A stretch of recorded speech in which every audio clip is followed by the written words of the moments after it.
Ọlọ́run kan tó ní ẹ fún ti Késárì fún Késárì náà mọ̀ pé dandan ni ẹ lu àwọn nǹkan wọ̀nyí yóò sì padà wá wúlò fún yín tó fi ní pé ẹ fi ti Késárì fún Késárì. Ó mọ̀ wípé àwọn nǹkan wọ̀nyí yóò padà wá wúlò ṣe ni pé ẹ fi ti Késárì ẹ fún Késárì but ẹ fún Késárì ní tiẹ̀ o. Ẹgbọ́n tí pásítọ̀ yìí ẹgbọ́n tó sọ. Àwọn ọmọ ọjọ́ tèmi, èmi sọ fún ibà ìṣẹ́gun yìí. Ẹ má ṣe ògùnkà. Ẹ má ṣe ọdún máa bá tèmi jẹ́. Ṣùgbọ́n bíbélì ni mo kóòtù fún yìí. Ẹ lọ kà á. Mo tó bá yẹ kẹ́ ṣe. Ẹ ṣe kò ṣẹ̀ṣẹ̀. Àwọn kan ní Jésù jagun. Matthew 26. Matthew chapter 26. Láti 51. From 51. Nínú àwọn ọmọlẹ́yìn ẹ̀ kó ọkọ̀ nǹkan ogun sára. His disciples had ammunition for war. Bàbá tí wọ́n mú Jésù bá. David just kind of Bẹ́ẹ̀ fa ìdájọ́. Peter drew out his Ó bow. ṣá ẹnìkan létí. Somebody's here. Ẹ̀gbọ́n tí Jésù. You hear what Jesus Christ said? Kò ní kó sọ ẹ̀dá yìí. Not telling to Ó throw ní it ká out. ẹ padà sínú akọ. He said, keep back that sword in the shade. Akọ. Keep it back in the Ẹ shade. tó bá fi ìdàpá ìdàgbà máa fẹ́ Anybody pa. that kills with the sword shall die by the sword. Nísìnyí Now, wọn ti ẹnìkan nobody has been killed. wọ́n kàn pín mi. They have just also O ò lè lo ìdà láti fi pa ní. So you don't have the right to kill anybody. Ṣùgbọ́n tó bá pa ènìyàn, But when they kill, ìdà làwọn fi pa tó pa yìí. that person will be killed. And Tó that's sọ nìyẹn. what Jesus Christ was saying. Ẹ bá ti lọ sí ìwé ìfihàn. If you go to the Revelation 30:10. 13 verse 10, Ẹ tó bá pa nípa ìdà. anybody that kills by the Nípa sword ìdà làwọn ti pa. shall by the sword be slain. Bíbélì sọ That's náà. what the Bible says. Ní ní kẹ́kẹ́ kí n lè lóògùn. I'm not saying you should start going to Rárá. about this stuff. Rárá. No. Ṣùgbọ́n But ẹ ṣeun tẹ́ mọ̀ kó tọ́ tó yẹ. do things that you know that are Láti right. fi protect ara yín, àwọn ọmọ yín, ọkọ yín, ìyàwó yín, ìlú yín, agbègbè yín. You need to protect yourself, your family, your surroundings, your environment. O ò lè gbé ìbọn. If you cannot bear arms, Bíbélì sọ pé ká padà sí ilé. but the Bible says we should go back Pé home. ká fi ẹ̀kọ́ Kristi tì náà. Set aside the teachings of Ká God. padà sí ilé. Let us go back Ṣé home. nínú Bíbélì ló wà? You know in the Bible, Hebrew 6:1. Hebrews chapter 6 verse 1. Ṣùgbọ́n But ó ní ẹ padà sí ilé. he said, go back home. Kẹ̀kẹ́ pípé. Do the perfection. Kí ni pípé? What is the perfection? Kí ni pípé? What's the perfection? Ó ní ṣùgbọ́n He said, but ẹ má lò ní pàtí èṣù. don't use it in the Ẹ ways of ṣe the devil. pẹ̀lú pàtí ọlọ́. Do it in the ways of God. Má ṣe òkú tó máa bá ti òjẹ́. Má ṣe tó máa pàtó. Don't do things that will destroy people's life. That will Ṣùgbọ́n kill àkókò ẹ̀ nìyí o. But this is the time. Àkókò rẹ̀ nìyí. This is the time. Àkókò tá a máa tọ́jú ara wa This is nìyí. time to take care of ourselves. Jésù ni mo wá nípa tara. Just present. Mo wá nípa tẹ̀mí. Spiritually. Nípa tẹ̀mí là ń bá lọ tẹ́tẹ́lẹ̀. We are going But to báyìí sì for now. nípa tara. We have to go in the physical. Mo ti Jésù sọ ni. That's what Jesus Christ said. Mi ò ní olóṣèlú gbàgbà. I'm not saying you should be audacious. Rárá o. No. Ṣùgbọ́n But try try. tí ò bá bọ́ sí gbà náà. If it does not work after you've tried your best, Ó kù sọ́wọ́ lọ. then it is left to God. Iṣẹ́ àwọn àpọ́sù Acts of the Apostles, 19 chapter 19, verse 12. verse 12.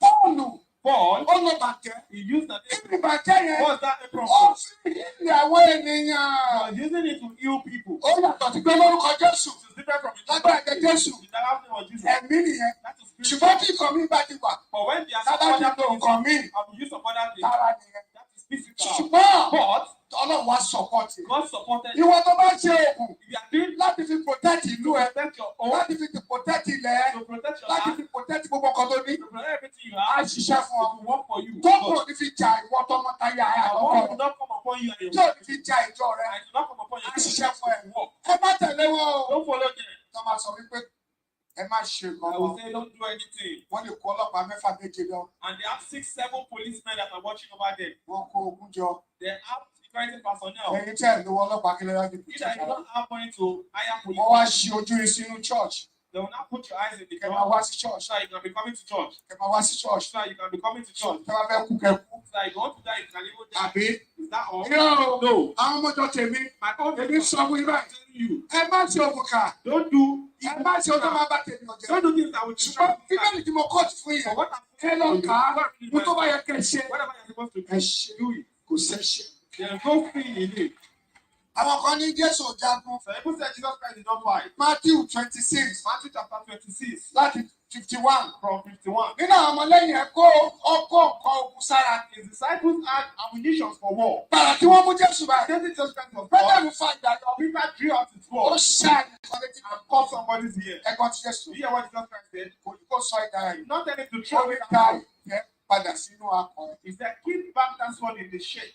Jẹ́ padà sínú àpò. Give it back in the sheep. Tí ó bá fi ìdà pa Anybody that kills with the sword shall die by the sword. Ní Now, wọn ti pa ẹnìkan. nobody has been killed. Wọ́n kàn fún mi. They have just caused me. O ò lè lo ìdà láti fi pa So you don't have the right to kill anybody. Ṣùgbọ́n tó bá pa ènìyàn, But when they kill, ìdà la ó fi pa ẹni tó pa ẹ̀. that person will be killed. And Tó sọ nìyẹn. that's what the Lord was saying. Ẹ bá ti lọ sí ìwé ìfihàn. If you go to the Revelation, 30:10. 13 verse 10, Ẹ tó bá pa nípa ìdà. anybody that kills by the Nípa sword ìdà la ó ti pa. shall by the sword be slain. Bíbélì sọ That's náà. what the Bible says. Níbi kẹ̀kẹ́ kiri lóògùn. I'm not saying you should start going to Rárá. about this now. Rárá. No. Ṣùgbọ́n But ẹ ṣe oúnjẹ náà ó tọ́ tó yẹ. do things that you know that are Láti right. fi protect ara yín, àwọn ọmọ yín, ọkọ yín, ìyàwó yín, ìlú yín, agbègbè yín. Like trying to protect yourself, your family, your surroundings, your environment. O ò lè gbé ìbọn. If you cannot bear arms, Bíbélì sọ pé ká padà sí ilé. but the Bible says we should go back Pé home. ká fi ẹ̀kọ́ Kristi tì mọ́. Set aside the teachings of Ká God. padà sí ilé. Let us go back Ṣé home. nínú Bíbélì ló wà? It's not in the Bible. Hebrew 6:1. Hebrews chapter 6 verse 1. Ṣùgbọ́n But ó ní ẹ padà sílé. he said, go back home. Kẹ̀kẹ́ pípé. Do the perfection. Kí ni pípé? What is the perfection? Kí ni pípé? What's the perfection? Ó ní ṣùgbọ́n He said, but ẹ má lò nípa ti èṣù. don't use it in the Ẹ ways of ṣe the devil. pẹ̀lú àti Ọlọ́run. Do it in the ways of God. Má ṣe òkú tó máa bá ti òjẹ́. Má ṣe tó máa pa ti. Don't do things that will destroy people's life. That will Ṣùgbọ́n kill àkókò ẹ̀ nìyí o. But this is the time. Àkókò rẹ̀ nìyí. This is the time. Àkókò tá a máa tọ́jú ara wa This is nìyí. the time to take care of ourselves. Jésù ni mo wá nípa tara. Just like I said, Mo wá nípa tẹ̀mí. spiritually. Nípa tẹ̀mí là ń bá lọ tẹ́tẹ́lẹ̀. We are going Bọ̀dù to báyìí sì. but now Nípa tara. we have to go in the physical. Mo ti Jésù sọ ni. That's what Jesus Christ said. Mi ò ní olóṣèlú gbàgbà. I'm not saying you should be audacious. Rárá o. No. Ṣùgbọ́n But try. try. Tí ò bá bọ́ sí gbà. If it does not work after you've tried your best, Ó kù sọ́wọ́ lọ. then it is left to God. Iṣẹ́ àwọn àpọ́sù. Ṣẹ̀rí The Apostles, 19 chapter 19, verse 12. verse 12.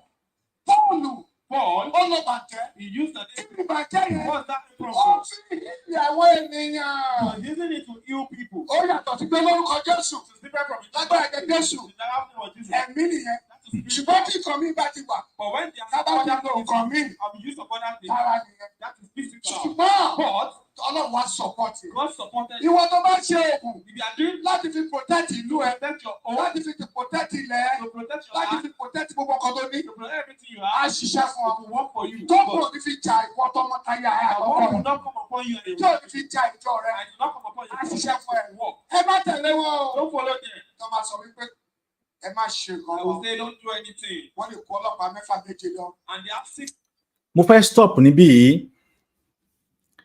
Àwọn kan sọ wípé ẹ má ṣe nǹkan kan. Ẹ jẹ́ kí n mú kéèsì pásítọ̀ tó wà ní pásítọ̀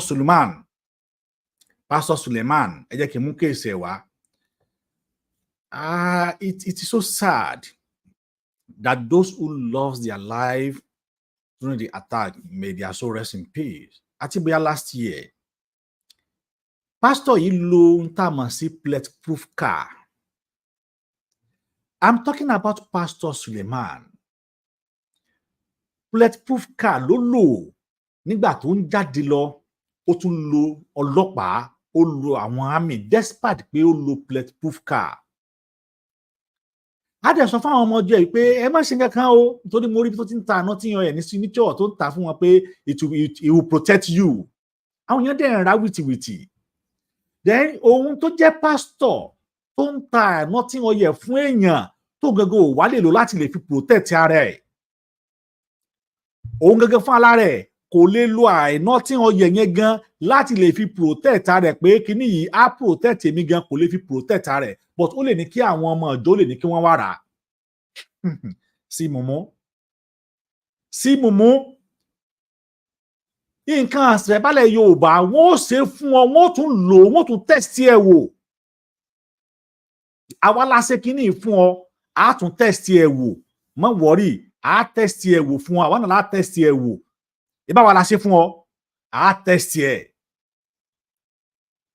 Àìná tí wọ́n yẹ tí wọ́n pè ní protection yìí ẹni kí wọ́n test ẹ wò lára tí wọ́n gan. Pastor kan bọ́ta pé I see Nigerian naira rise pastor wo pastor ní yẹ̀yẹ́ wo pastor Adébóyè yẹ̀yẹ́ wo àwọn pastor tí ò gbádùn. Ẹ rí nǹkan kan míì ẹ rí ogun tó ń jà yìí ẹ rí sọ bọ́n ṣe ń gbà wọn báyìí pastor yóò rí sọ ọ̀rọ̀ náírà ló wá tún wá rí sọ. mo kí Àkàlàmàgbò TV ẹ ṣé gan ni, ẹ ṣé tẹ́ darapọ̀ mọ́ wa. Ọ̀rọ̀ náírà bí náírà ṣe máa lọ wọ́n dẹ̀ tún àwọn ṣọ́ọ̀ṣì wọ́n dẹ̀ tún kún níjọ́ Sunday ẹ wà lọ lórúkọ Jésù Ọlọ́run ààbò Ọlọ́run máa dáàbò bò wá. Ìgbọ́n tí pásítọ̀ sọ ó ní ìtara nìyẹn. I will still continue play this wọ́n jẹ́ kí n tún play ẹlẹ́ẹ̀kan sí. Kò ní pásítọ̀ yóò sọ pé ẹ mọ́ ó ní àníṣe àníkẹ́ ẹ mọ́ lò ó ń bẹ nínú Báíbù náà ṣe pé àwọn lo ìbàtẹ́ wọ́n lo kí ni o wọ́n lo ìbàntẹ́ wọ́n lo ìbàntẹ́ wọ́n lo ohun tí wọ́n lè fi gbára wọn kalẹ̀ wọ́n lò nínú Báíbù wọ́n lò ó kì í ṣe bí àwọn náà àwọn gan lò ó nínú kí wá ló wá dé tí wọ́n sọ pé kẹ́yìn mọ́ lòun kẹ́ lọ kó dànù wọ́n ní kẹ́yìn ó lọ kó dànù wọ́n sì lò ó.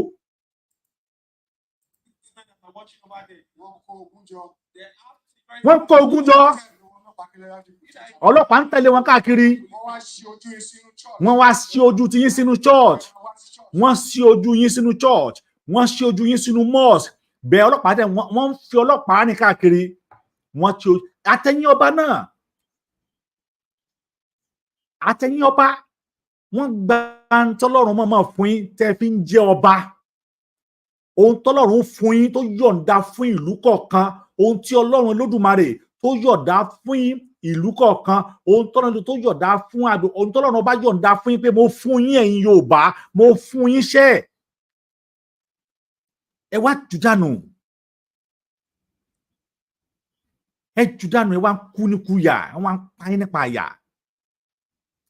mi ò dẹ̀ bú ẹ̀yin ọba yìí o mi ò bú ẹ̀yin ọba yìí o afọbajẹ́ tí ń gba dọ́là o Ifá tí ń gba dọ́là o torí pé n tó bá yẹ kẹ́ ẹ ṣe tẹ́ ẹ ṣe àwọn ọba yìí ò ní wọ́pẹ́ bíi kí ló dé tí ẹ̀yin afọbajẹ́ tẹ́ ẹ ronú yín wò torí pé ẹ̀yin lẹ́ padà wá gba èpè tó pọ̀ jù ẹ̀yin afọbajẹ́ tẹ́ ń tan àwọn ọba yìí ẹ̀yin afọbajẹ́ tẹ́ ẹ ṣe tó yẹ kẹ́ ẹ ṣe ẹ̀yin afọbajẹ́ tẹ́ ẹ rìn ló yẹ kẹ́ ẹ rìn ẹ̀yin afọbajẹ́ wọ̀nyí tẹ́ ń tan àwọn ọba yìí tẹ́ ń gba owó lọ́wọ́ olóṣèlú tó jẹ́ pé ẹni tí Ifá ò mú lẹ fi ń jọba tẹ́ wá ń kó àwọn ìlú sínú síbáṣìbò yóò padà wá kan ẹ̀yin náà mọ̀kànmọ̀kàn ní.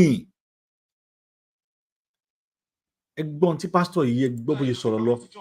Wá sí church náà you can be coming to church tí wọ́n fẹ́ kú kẹ́kú.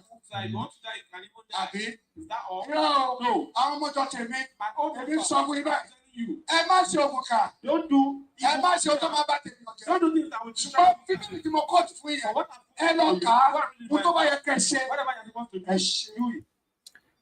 Wọ́n ti kóòtù Bible fún yín this is the time àkókò nìyí ohun tó bá yẹ kẹ́ ẹ ṣe ẹ lọ ṣe àkókò òun nìyí ohun tó bá yẹ kó ní kálukú ṣe ẹ lọ ṣe because